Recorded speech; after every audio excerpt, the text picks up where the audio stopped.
Genie grind and watch him get rich, huh? Remember when I said I hit a lick, huh? I don't really wanna fuck the bitch, what? Willie went and made another hit, okay, like Prada on my motherfucking kid, huh? Louis on my motherfucking hip, huh? Curry how I dunk, no switch, hey, fucker gonna fuck that bitch, hey, if you ain't gon' fuck with me, you a dumb fuck, put up a hit but feel like one punch, look at my bank and I'm getting dumb rich, and I'm gonna count it up till 100. Hello world, I'm What If Study, and today we are doing What If Asta Outsmarted the Devil. So, from where we had last time, I have a few mistakes to reconsider, as I will retell bits and parts of the story. As Asta and Yuno had grown up as rivals when they were younger, constantly challenging themselves. And then one day when Asta was brutally beaten down by Yuno finally just wonders and ponders why Asta has this ferociousness in him, this wanting to beat him so badly that he would, get beaten down every day.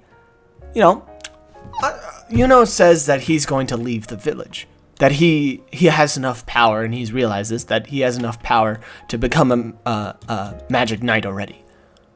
He's going to go to the city next month, and Asta is doesn't know how to feel about this. He knew it was going to happen, and yet he still feels sad. He would love to go to the city. After all, he wanted to bring his inventions to the city. But before Yuno goes, Asta tells the whole village that Yuno is planning on leaving, and everybody begins to celebrate, make a festival out of it, and worship Yuno.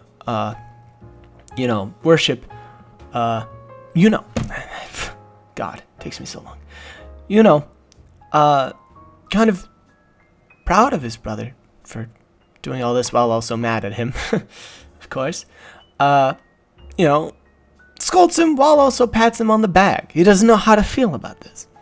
As before he leaves, Asta takes out the lucky charm that his brother had given him for luck on his adventures with the blacksmith, and gives it to Yuno before he leaves. So basically, then Asta continues on his way. The boulder that Yuno had made, he tries to slice it himself with his pure strength, and also trying to outsmart the boulder. Does not work. He actually makes a golem out of it. He starts making these golems out of stone, and usually puts some sort of runes inside of them, usually made by the blacksmith. The blacksmith becomes very good at making these runes, and as they start to make their way over to the Clover, the main city, this 1 year period of travel is basically filled with adventures between Asta and his master and his golems, trying to make them better. By the end of that, he makes them last almost 10 days. After all, the gears inside of them and the magic rune that keeps it all going is its own magic. He can still control magic, however he can't create it. He has no magic inside of him, however he can tamper with it. He's so smart that he outsmarts the own system, and he uses some of the devil's power, magic power, to do it. Basically, he gets the golems to go into ultimate power for 5 seconds, where they basically gain 5 times strength and 5 times speed, but they get destroyed instantly. But this was mostly for adventuring in different stuff and different scenarios. Asta also goes and gets a gun prototype. After all, the blacksmith had started inventing sort of stuff like that, guns included, where Asta completely trashes his, and then makes a sort of regular pistol. Not one that's like a regular day, one that can only shoot one stone bullet out of it, like a slingshot basically. However, it's gas, compressed gas sort of used. So it shoots stones and it's compressed gas sort of gun, and it works pretty well. However, he wants to make it out of gears next time, and that'll have to wait for the city. as once they actually make their debut in the city, he instantly wants to show everybody his inventions, his different minions and different people, his different stuff. However, he doesn't have the supply chain down. He needs to start making a high number of these golems for people to use.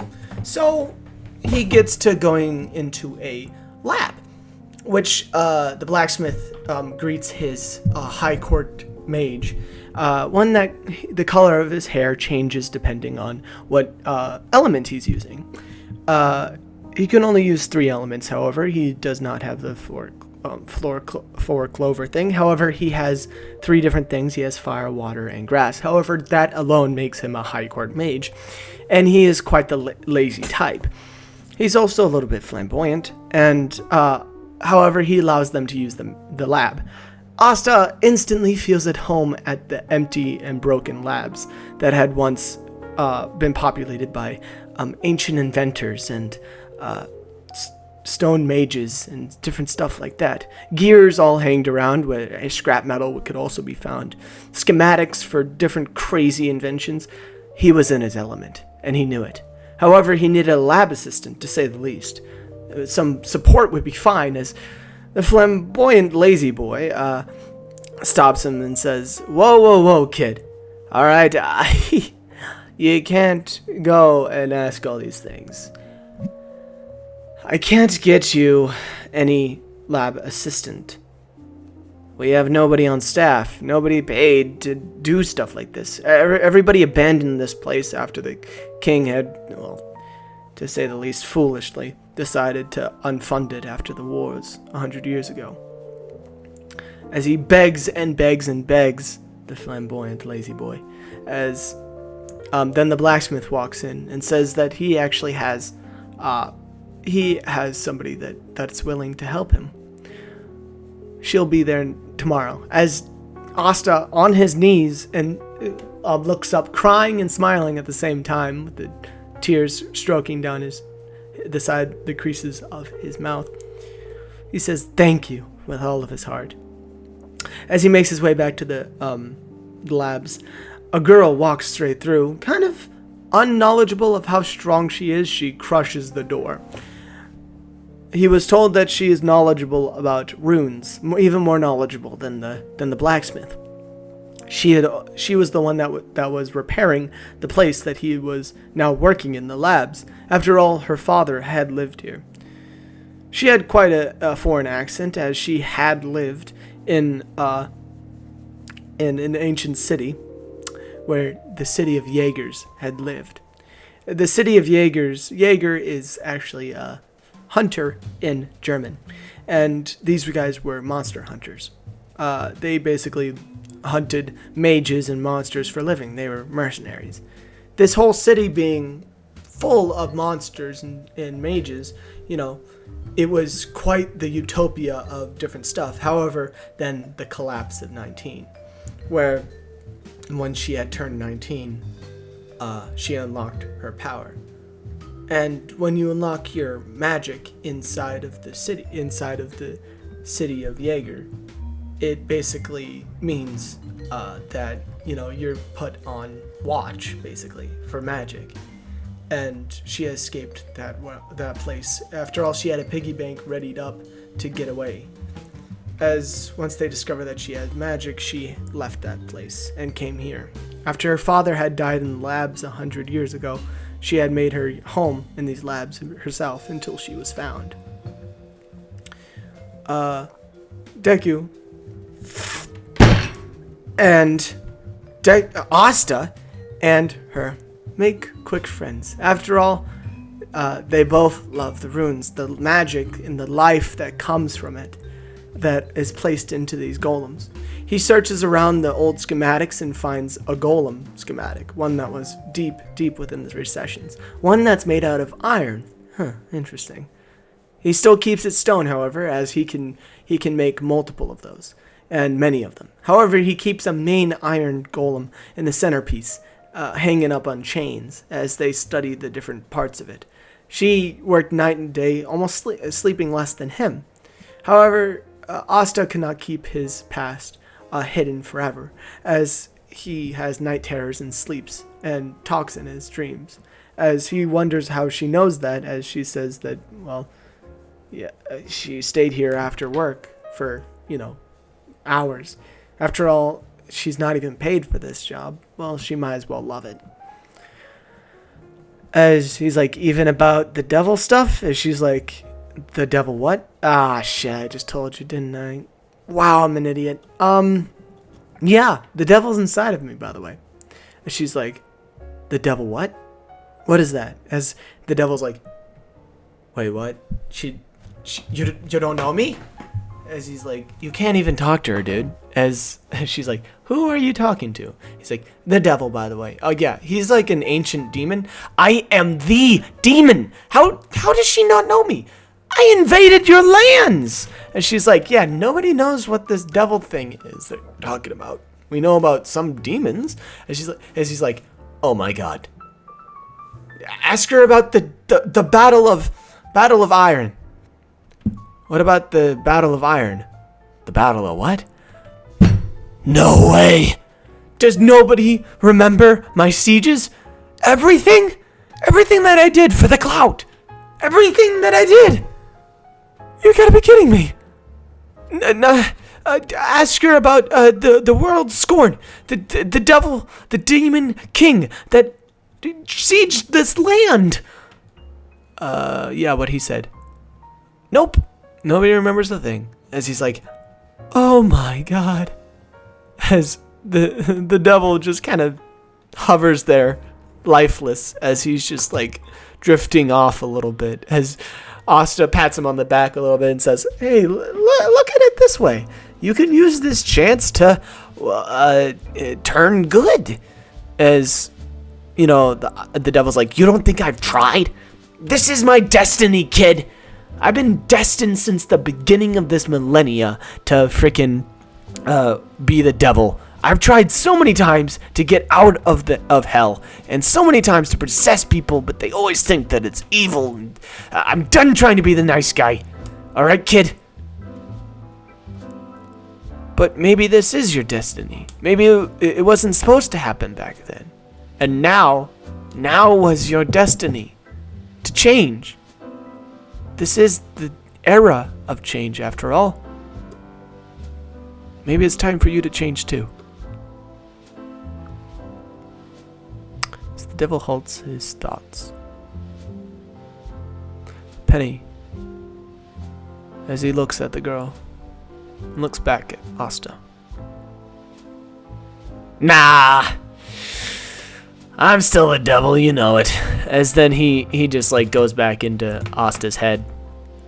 As he's like, I'll look over this kid. As then, he's like, okay, go to sleep. As he continues his conversation with Benny, talking about their production line, where they start manufacturing the golems in high speeds. As she continues to improve the runes, making them last almost 30 days by this point, he improves the basic design so that he can make them smaller and smaller, also larger and larger, improving the iron golem in the middle.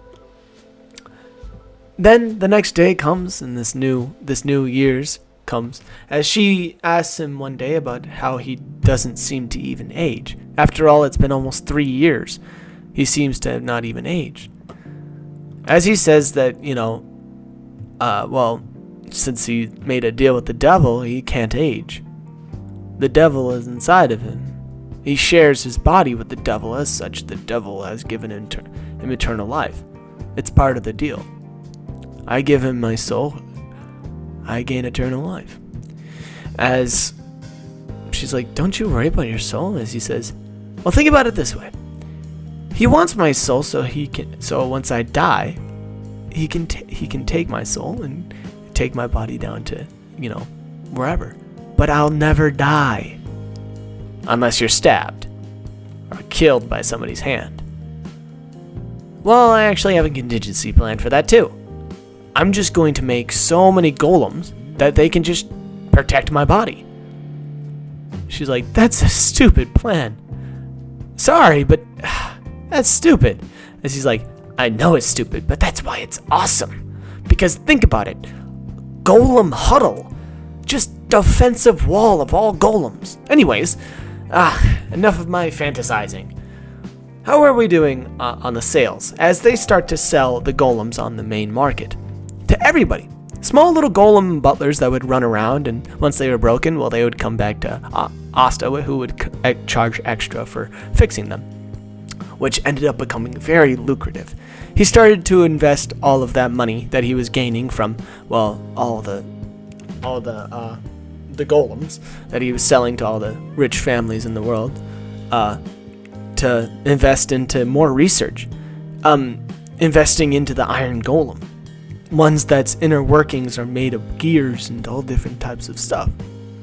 He started to fall in love with Penny. However, in the name of science, after all, he is almost 45 by this point? He'd be 15 in this life, and he died at the age of 30. So, yeah, I would say he'd be around 45 mentally.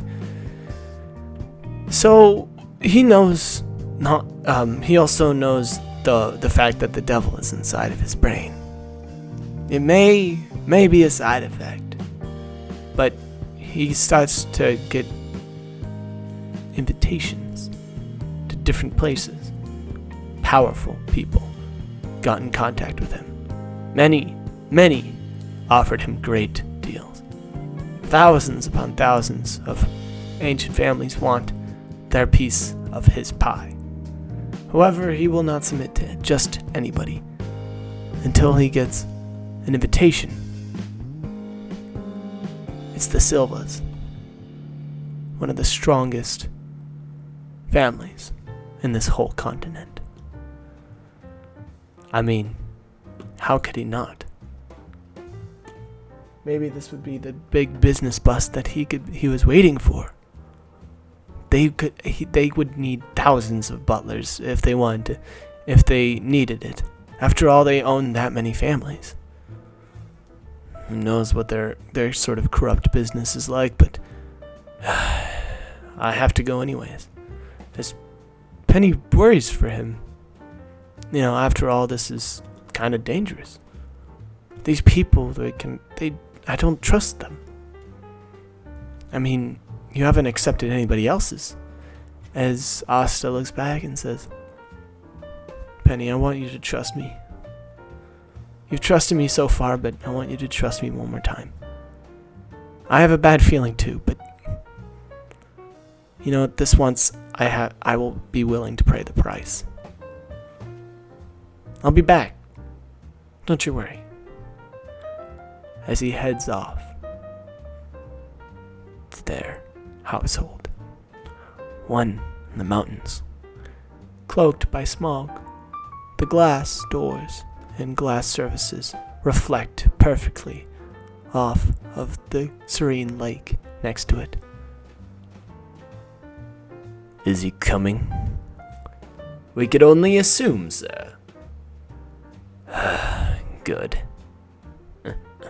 I think he'll be in for quite the surprise when he gets here. As the master of the house sips his tea menacingly. Thank you so much for watching. And Wolf, I'll be sure to get you an episode 3. Don't you goddamn worry about it. I love this series. God dang, do I love this series. I'll be seeing you guys in the next one. See ya, Wolf.